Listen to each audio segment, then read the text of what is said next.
अब हम शुरू करेंगे oogenesis।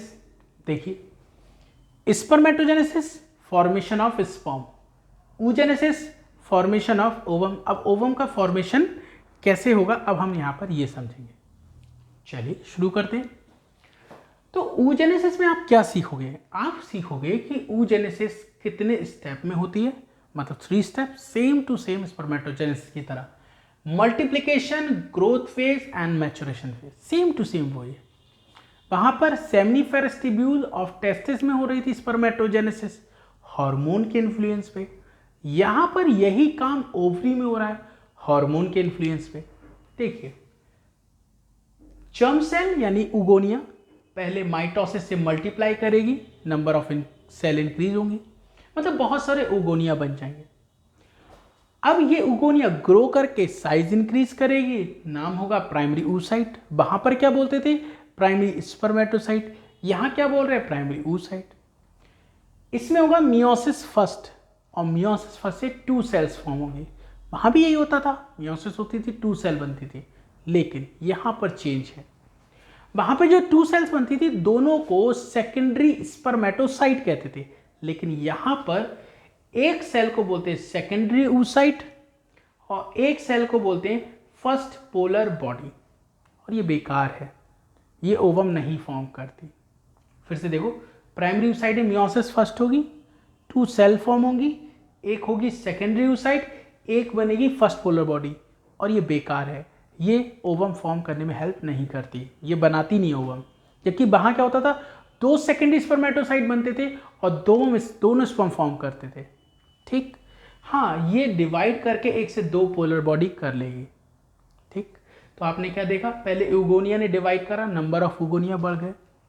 फिर क्या हुआ कि प्राइमरी oocyte बने, जब ये ग्रो कर गए तो प्राइमरी oocyte बना, इन्होंने मियोसिस करा, सेकेंडरी oocyte बना लिया। सेकेंडरी oocyte में मियोसिस सेकेंड होगा, आप जानते हो नंबर ऑफ सेल इंक्रीज होती है, लेकिन क्रोमोसोम में कोई चेंज नहीं होता, माइटोसिस की तरह। तो जब ये डिवाइड होगा तो 2 सेल बनेंगी, एक का नाम ooted और एक का नाम होगा सेकेंड पोलर बॉडी।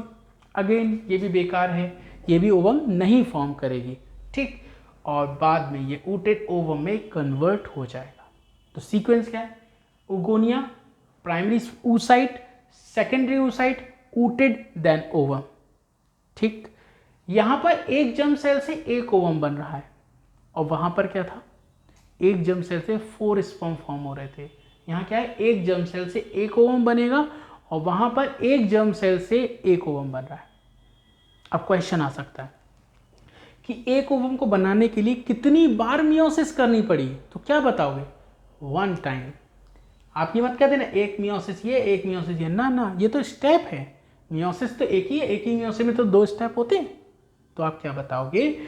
मियोसिस एक बार होगी तब एक ओवम बनेगा। अगर मुझे 100 ओवम बनाने होंगे तो 100 बार मियोसिस करनी पड़ेगी, और वहां पर 4 स्पर्म को बनाने के लिए एक ही बार मियोसिस करनी पड़ती है। टेस्टिस में एक बार मियोसिस हुई, 4 स्पर्म बने। ओवरी में एक बार मियोसिस हुई, एक ओवम बना। यहाँ एक ओवम, वहां पे 4 स्पर्म, ये ध्यान रखना है।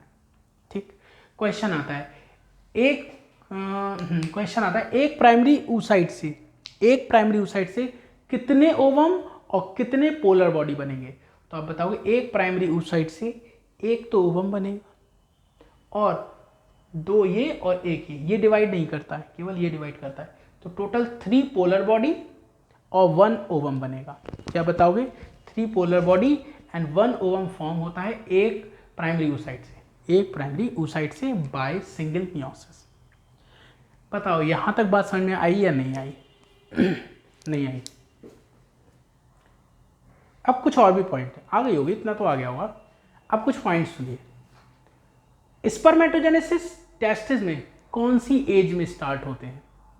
तो स्पर्मेटोजेनेसिस कौन सी एज में स्टार्ट होगी? तो आप बताओगे मेल में जब प्यूबर्टी एज आती है तो प्यूबर्टी एज में स्पर्मेटोजेनेसिस स्टार्ट हो जाती है। फीमेल में प्यूबर्टी एज की जरूरत नहीं है, फीमेल में एम्ब्रियोनिक स्टेज में ही ओवम बनना शुरू हो जाता है। तो सुनो, स्पर्मेटोजेनेसिस कब स्टार्ट होगी मेल में? At puberty age. oogenesis female में कब स्टार्ट होगी? तो आप बताओगे at embryonic stage, and embryo should be of 25 weeks old. नहीं आया समझे? एम्ब्रियोनिक स्टेज में oogenesis हो जाएगी शुरू, लेकिन वो एम्ब्रियो कितने एज का होना चाहिए, उस एम्ब्रियो की एज होनी चाहिए 25 वीक्स, मतलब 25 हफ्ते।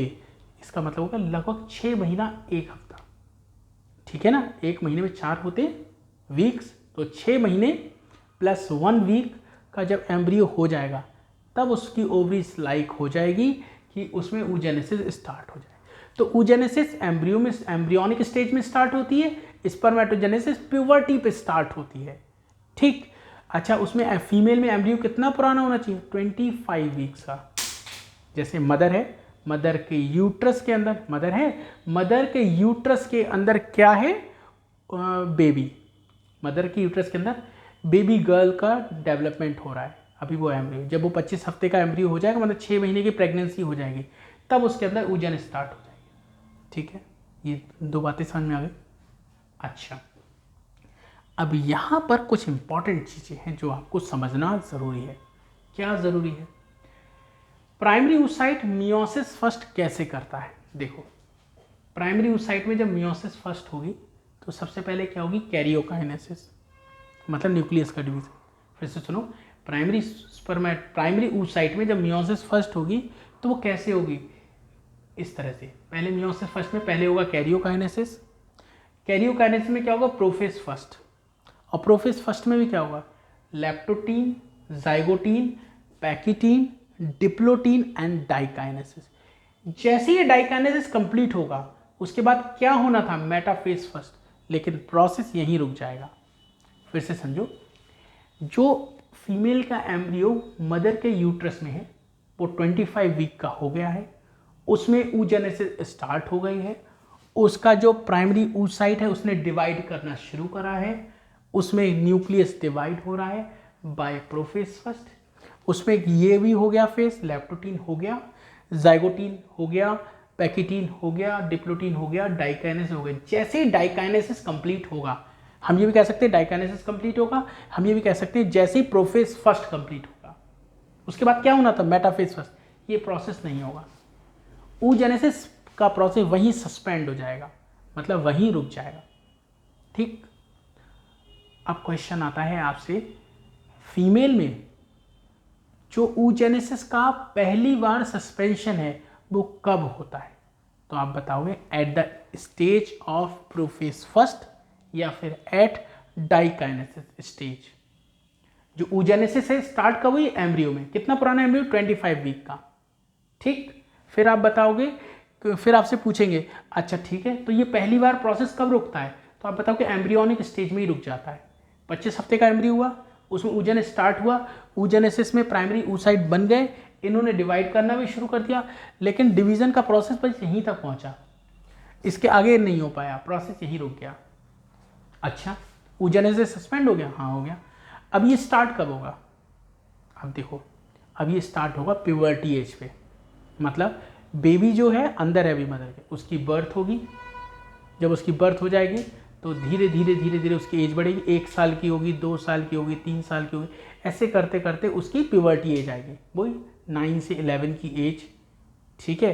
जैसे ही फीमेल प्यूबर्टी एज में आएगी तभी वो प्रोसेस शुरू हो जाएगा। कहाँ से शुरू होगा, यहीं से। जैसे ही उसमें प्यूबर्टी एज आएगी सस्पेंशन खत्म हो जाएगा, मेटाफेज फर्स्ट होगा, एनाफेज फर्स्ट होगा, टीलोफेज फर्स्ट होगा, और फिर साइटोकाइनेसिस हो जाएगी। और जैसी साइटोकाइनेसिस होगी 2 सेल्स बनेगी, एक सेकेंडरी oocyte और एक फर्स्ट पोलर बॉडी। समझ में आ गया, क्या समझ में आया। oogenesis कब स्टार्ट हुई थी, जब एम्ब्रियो मदर के यूट्रस में था। कितना पुराना था 25 वीक्स, जब वो ओल्ड था तभी स्टार्ट हो गई थी oogenesis। ये समझ में आ गया। अब क्या होगा, जब oogenesis स्टार्ट हो गई तो उसमें प्राइमरी oocyte बन चुके हैं, ये मियोसिस फर्स्ट शुरू कर दिया है, लेकिन मियोसिस फर्स्ट बस यहीं तक चला है, मतलब प्रोफेज फर्स्ट ही कंप्लीट हो पाई है, मतलब डाइकाइनेसिस फेज कंप्लीट हो पाया है। जैसे ही कंप्लीट होगा प्रोसेस वहीं रुक जाएगा। अभी प्रोसेस दोबारा से कब स्टार्ट होगा, जब फीमेल 9 से 11 साल 12 साल की एज आएगी उसकी, मतलब प्यूबर्टी एज पे ये प्रोसेस फिर से स्टार्ट होगा। कहाँ से स्टार्ट होगा, यहीं से स्टार्ट हो जाएगा। Metaphase first, anaphase first, telophase first, मतलब न्यूक्लियस का डिवीजन कंप्लीट। फिर साइटोप्लाज्म का डिवीजन होगा, मतलब साइटोकाइनेसिस, और जैसे ही साइटोप्लाज्म डिवाइड होगा तुरंत 2 सेल बन जाएंगे, एक सेकेंडरी oocyte, एक फर्स्ट पोलर बॉडी, ठीक है। इसी एज में अब सेकेंडरी oocyte डिवाइड करेगा, सेकेंडरी oocyte में मियोसिस सेकेंड होगी, तो मियोसिस सेकेंड होगी तो मतलब कैरियोकाइनेसिस होगा, प्रोफेज सेकेंड होगा, मेटाफेज सेकेंड होगा। जैसे ही मेटाफेज सेकेंड होगा प्रोसेस फिर रुक जाएगा, मतलब दोबारा सस्पेंशन। तो पहली बार oogenesis का सस्पेंशन कब हुआ, बताओ कब हुआ? तो आप बताओगे पहली बार oogenesis का सस्पेंशन हुआ था एम्ब्रियोनिक स्टेज में, ठीक है, 25 हफ्ते पुराना जब एम्ब्रियो था तभी सस्पेंड हो गया था। कौन सी स्टेज पे हुआ था? डाइकाइनेसिस स्टेज पे सस्पेंशन हो गया था। वो ठीक कैसे हुआ? प्यूबर्टी एज पे। अच्छा, दूसरा सस्पेंशन कब हुआ? मेटाफेज सेकंड के बाद दूसरा oogenesis का सस्पेंशन हुआ मेटाफेज सेकंड पे। वो कैसे ठीक होगा? वो ठीक तब होगा जब स्पर्म फीमेल की बॉडी में आएंगे और वो सेकेंडरी oocyte से पेनिट्रेट करेंगे, ठीक है। याद करो मैंने आपको ओवरी का स्ट्रक्चर पढ़ाया था, वहाँ से सेकेंडरी oocyte बाहर आया था, ओव्यूलेशन बोलते हैं उसे। देखो इस तरह से पढ़ाया था सेकेंडरी oocyte, इसके चारों तरफ जोना पेलुसिडा पढ़ाई थी, फिर इसके चारों तरफ कोरोना रेडिएटा पढ़ाई थी। याद करो इस तरह से मैंने आपको पढ़ाया था।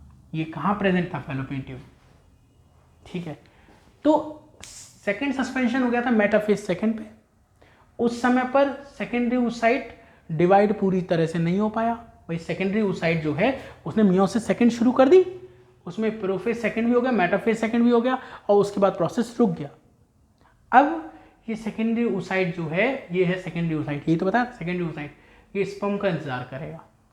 अगर स्पर्म इसे पेनिट्रेट कर देता है, अगर स्पर्म इस सेकेंडरी oocyte को पेनिट्रेट कर देता है तो तुरंत वो सस्पेंशन खत्म हो जाएगा, प्रोसेस फिर से स्टार्ट हो जाएगा एनाफेज सेकेंड से। देखो एनाफेज सेकेंड होगा, एनाफेज सेकेंड होगा, टीलोफेज सेकेंड होगा, साइटोकाइनेसिस होगी, और जैसी साइटोकाइनेसिस होगी दो सेल बनेगी सेकेंडरी oocyte से, एक ooted और एक सेकेंड पोलर बॉडी, और यही ooted ओवम में कन्वर्ट हो जाएगा।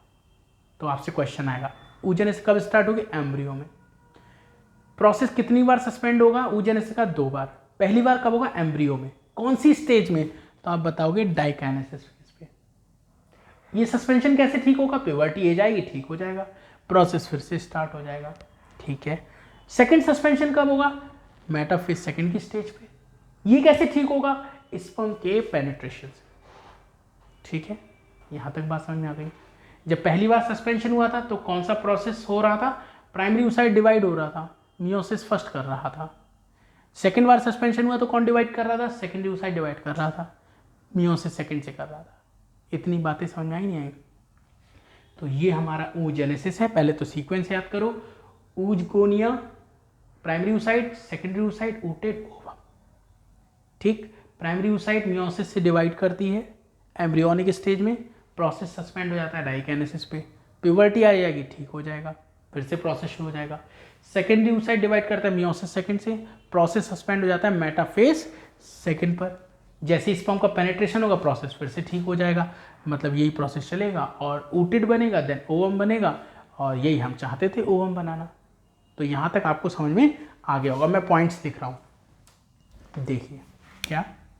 पहला पॉइंट, oogenesis कब स्टार्ट होती है? oogenesis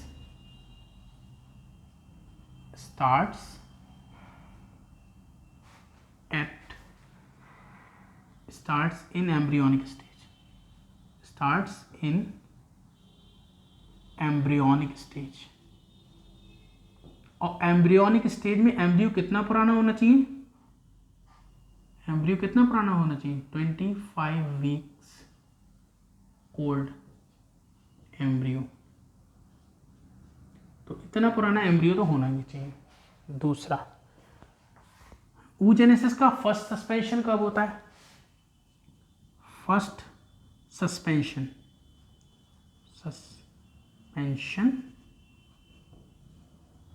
of oogenesis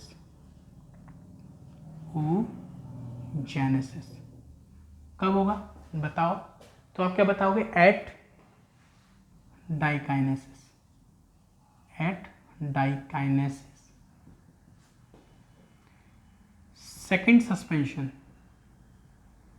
of oogenesis, पहले तो इसको रिजॉल्व कर देते हैं।